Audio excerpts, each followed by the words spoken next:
Hello friends, मैं सुनील खोत परिश्रम classes Jhunjhunu के यूट्यूब चैनल पे आपका स्वागत है। दोस्तों, आज हम इस आगे की वीडियो में बात करेंगे विश्व ग्लोब पर खींची गई देशांतर रेखाओं के बारे में। तो क्या होता है इससे संबंधित, कैसे परिवर्तन हमें देखने को मिलते हैं, उन सब के बारे में आज हम चर्चा करेंगे। तो सबसे पहले अक्षांश और देशांतरों को समझने के लिए हमें एक ग्लोब का मॉडल बनाना होगा। साथियों, आप भी जब इस चीज को समझें तो एक नोटबुक और एक पेन हाथ में रखें और जो जो बातें काम की हो उनको आप साथ साथ में नोट करते जाएं। आप अपनी नोटबुक में या हमारे द्वारा बनाए गए जो डायग्राम होते हैं उनको भी आप बनाएं। बार बार आप बनाने का अभ्यास करेंगे, सुनने से ज्यादा लिखने और देखने से ज्यादा याद रहता है। बार बार देखिए और बार बार लिखने का अभ्यास करें। देखिए, आज हम बात करते हैं, यह है एक मॉडल ग्लोब देखा है। अच्छा विद्यार्थियों, आपने ग्लोब देखा है तो ग्लोब को कभी आपने सीधा देखा? यह झुका हुआ दिखाई देता है? बिल्कुल, उसकी भी एक वजह होती है कि वो ग्लोब ये झुका हुआ क्यों दिखाई देता है। दोस्तों, ग्लोब हमारी पृथ्वी की हुबहू आकृति होती है और उस पृथ्वी की हुबहू आकृति को प्रदर्शित करने के लिए ही ग्लोब बनाया गया है। तो ग्लोब झुका हुआ है तो इसका मतलब हमारी पृथ्वी भी झुकी हुई है। तो पहला ही क्वेश्चन जो है वो यही बनता है कि पृथ्वी का झुकाव जो है वह किस ओर है? झुकाव किस ओर है?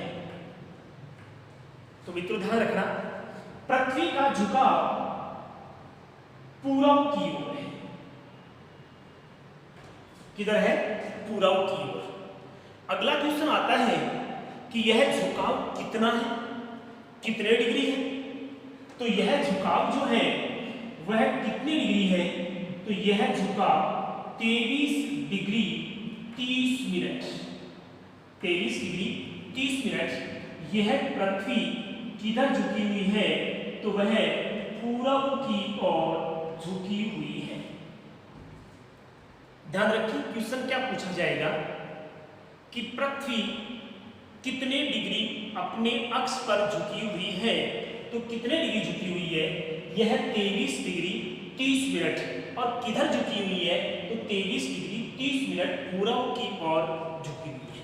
आज हम यहाँ जो मॉडल बना रहे हैं, इस मॉडल को भी हम झुका हुआ ही प्रतीत करेंगे, झुका हुआ ही दिखाएंगे। ठीक है, ये 0 डिग्री देशांतर जिसको आप ग्रीनविच रेखा भी कहते हैं, ये 0 डिग्री देशांतर, इसको हम क्या कहेंगे? इसे हम ग्रीनविच रेखा भी कहते हैं। क्यों कहते हैं? तो यह है लंदन की एक प्रयोगशाला और ग्रीनविच जो शहर है वहां से होकर गुजरती है। साथियों, इस रेखा को 1884 में, वैसे 1882 में यहाँ प्रयोगशाला का निर्माण का कार्य शुरू हुआ था और रेखा के निर्धारण का पूरा जो कार्य है वो कब हुआ था? ये 1884 में पूरा हुआ था और ग्रीनविच शहर से निकलती है, इसलिए इसे कहा जाता है ग्रीनविच रेखा। अब दिख रहा है, अब ये सीधा नहीं है, अब झुका हुआ है। कितने डिग्री झुका हुआ है अपने अक्ष पर? 23 डिग्री 30 मिनट। और किधर झुका हुआ है? पूरब की ओर। ये उत्तर है, ये दक्षिण है, ये पूरब है और ये क्या है? पश्चिम है। ठीक है, 23 डिग्री।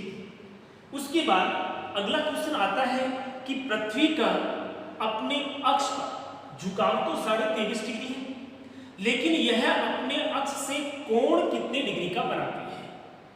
तो यह अपने अक्ष पर कोण बनाती है आप निकाल सकते हैं। इसे आप अगर आपको नहीं भी आता है तो आप इसे ज्ञात भी कर सकते हैं। और ज्ञात क्यों नहीं करेंगे, बिल्कुल ज्ञात कर सकते हैं।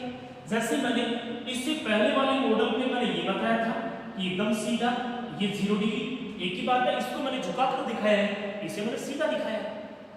इस अक्ष को ये मान लें कि यह अक्ष है। अब ये तो कितने डिग्री है, ये तो 90 डिग्री है। ये कितने डिग्री है, ये 90 डिग्री, 90 डिग्री। ये 23.5 डिग्री झुका है, कितना शेष रह गया, ये तो 23.5 डिग्री इतनी झुकी है, अब बाकी कितना रह गया। तो इसको हम इस तरह से ज्ञात कर सकते हैं। देखिए ये 90 डिग्री है, कितने डिग्री है, ये 90 डिग्री उत्तरी अक्षांश या ध्रुव कह सकते हैं, उत्तरी ध्रुव। इससे हम घटा सकते हैं, कितने घटा सकते हैं, 23 डिग्री 30 मिनट घटा देंगे, क्योंकि कितना झुका हुआ है, 23 डिग्री 30 मिनट झुका हुआ है। क्या मैं इस 90 डिग्री को ऐसे भी लिख सकता हूं, 89 डिग्री 60 मिनट। 90 डिग्री को हम ये भी लिख सकते हैं, ये 1 मिनट है, ये इसमें जोड़ते कितना हो जाएगा, 90 हो जाएगा। मैंने यहां 90 डिग्री लिखा है, झुकाव 23.5 डिग्री का है। क्वेश्चन हमारा यहां बन रहा है कि यह अपने अक्ष से कोण कितने डिग्री का बनाती है। हम यहां कोण ज्ञात कर रहे हैं, 90 डिग्री, 90 डिग्री, ये भी कितना है, 90 डिग्री। 90 डिग्री को ऐसे भी लिखा जा सकता है 89, 89 डिग्री 60 मिनट, क्योंकि ये 1 मिनट है, इसमें जुड़ेगी तो कितना हो जाएगा, 90 हो जाएगा। कितना घटाना है, 23 डिग्री 30 मिनट घटाना है। तो इस 89 60 में से 89 डिग्री 60 मिनट में से आप घटा देंगे 23 डिग्री 30 मिनट, कितना बचेगा, 30। उसके बाद में यहां पे बचेगा 6 और यहां पे बचेगा 6। बोलो 66 डिग्री 30 मिनट बचा कि नहीं बचा, निकल गया आपके सामने। कुछ लोग ये कहते होंगे कि ऐसा होता ही नहीं, क्यों नहीं होता है, जब 23 डिग्री 30 मिनट पूरा की ओर झुकी हुई है तो इसका मतलब ये कोण बनाएगी कितने डिग्री का, 66 डिग्री 30 मिनट। और हम ये कह सकते हैं कि वह आर्कटिक वृत्त, वह क्या है, आर्कटिक वृत्त।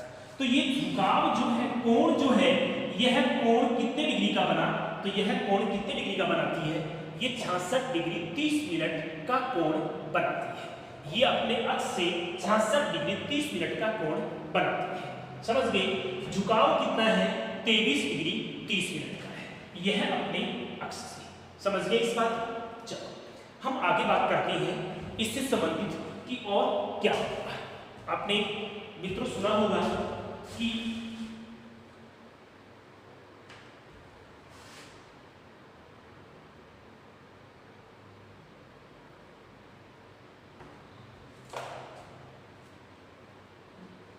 आपने बिल्कुल सुना होगा कि 21 मार्च, 23 सितंबर और 22 दिसंबर ये तिथियां क्या होती है, इसमें कैसे बदलाव होते हैं, तो उनकी हम आज बात करेंगे। तो देखिए ये 0 डिग्री अक्षांश, भूमध्य रेखा, विषुवत रेखा। मान लीजिए यहां है सन, मतलब यह सूर्य है, ठीक है। सूर्य की सीधी किरणें पड़ रही हैं कहां, यहां जब सूर्य की किरणें हैं तो वह 0 डिग्री अक्षांश की पड़ रही है। और ये ऐसा जो है, ये ऐसा एक वर्ष में कितनी बार होता है, ये ऐसा एक वर्ष में 2 बार होता है। 2 बार कब कब होता है, सबसे पहले हम एक ही तिथि के बारे में बात करेंगे और वह होगा, ऐसी स्थिति जो होती है वह 21 मार्च को होती है। और अब क्वेश्चन बनता है, क्वेश्चन क्या बनता है, पहला क्वेश्चन कि 21 मार्च को सूर्य की लंबवत किरणें कितने डिग्री अक्षांश पर पड़ती हैं। तो वहां अगर 0 डिग्री अक्षांश आंसर में है, ऑप्शन में है, तो वहां कितनी डिग्री आएगा, 0 डिग्री अक्षांश पर। कि 21 मार्च को सूर्य की लंबवत किरणें, अधिकतम लंबवत किरणें कहां पड़ेंगी, तो तो अधिकतम लंबवत किरणें पड़ेगी 0 डिग्री अक्षांश, या हम इसे ये कह सकते हैं भूमध्य रेखा। कहां पड़ेगी? भूमध्य रेखा। और अगला क्वेश्चन मैं आपसे पूछना चाहूंगा, क्वेश्चन ये है कि जब 21 मार्च को सूर्य की किरणें 0 डिग्री अक्षांश पर लंबवत पड़ती है तो उत्तरी गोलार्ध में कितने डिग्री अक्षांश पर सूर्य की अधिकतम तिरछी किरणें पड़ेगी? कितने डिग्री अक्षांश पर अधिकतम तिरछी किरणें पड़ेगी? तो मित्रों यहां से अधिकतम तिरछी किरणें पड़ेगी 66 डिग्री 30 मिनट उत्तरी अक्षांश पर। उत्तरी गोलार्ध का पूछे तो 66 डिग्री 30 मिनट, दक्षिणी गोलार्ध का पूछे तो 66 डिग्री 30 मिनट दक्षिणी अक्षांश। ठीक है। 21 मार्च के बाद अप्रैल, मई और जून को सूर्य की यहां से एक और मुख्य अक्षांश है जिसको हम कहते हैं करक वृत्त। क्या कहते हैं? उसको हम कहते हैं करक वृत्त। 21 मार्च के बाद सूर्य उत्तरायण होना शुरू होता है। हकीकत में सूर्य नहीं जाता है, ये पृथ्वी के झुकाव के कारण और पृथ्वी की सूर्य के चारों ओर परिक्रमा के कारण। पृथ्वी अंडाकार पथ पर यह पृथ्वी किसके चारों ओर? सूर्य के चारों ओर चक्कर लगाती है, और चारों ओर चक्कर लगाती है तो यह 21 मार्च के बाद अप्रैल, मार्च के बाद अप्रैल का महीना आता है, अप्रैल के बाद मई का महीना आता है, और मई के बाद जून। और कितने जून को? 21 जून को सूर्य की लंबवत किरणें कहां पड़ती हैं? क्वेश्चन बनता है कि 21 जून को सूर्य की लंबवत किरणें कहां पड़ती हैं? तो लंबवत किरणें कहां पड़ती हैं? करक वृत्त पर। कहां पर पड़ती हैं? करक वृत्त पर। और करक वृत्त पर पड़ती हैं तो 21 जून है, उस समय उत्तरी ध्रुव जो है यहां तक सूर्य की किरणें आती है, और यहां हमेशा क्या रहता है? यहां हमेशा दिन रहता है। क्या रहता है? दिन। दक्षिणी ध्रुव पर उस समय सूर्य की किरणें नहीं पड़ेगी, इसलिए वहां क्या रहेगी? रात रहेगी, और यहां क्या रहेंगे? दिन। ऐसे में परिवर्तन क्या होंगे? उत्तरी गोलार्ध में दिन क्या होंगे? बड़े होंगे। दक्षिणी गोलार्ध में दिन क्या होंगे? छोटे होंगे। उत्तरी गोलार्ध में रातें क्या होंगी? छोटी होंगी। दक्षिणी गोलार्ध में रातें क्या होंगी? बड़ी होंगी। देखिए विद्यार्थी, ऐसी स्थिति जब होती है, देखिए जब 21 मार्च के समय है तो दोनों गोलार्ध में दिन और रात की अवधि लगभग बराबर होती है, लेकिन सूर्य जब उत्तरायण होता है 21 जून को कहां लंबवत चमकता है?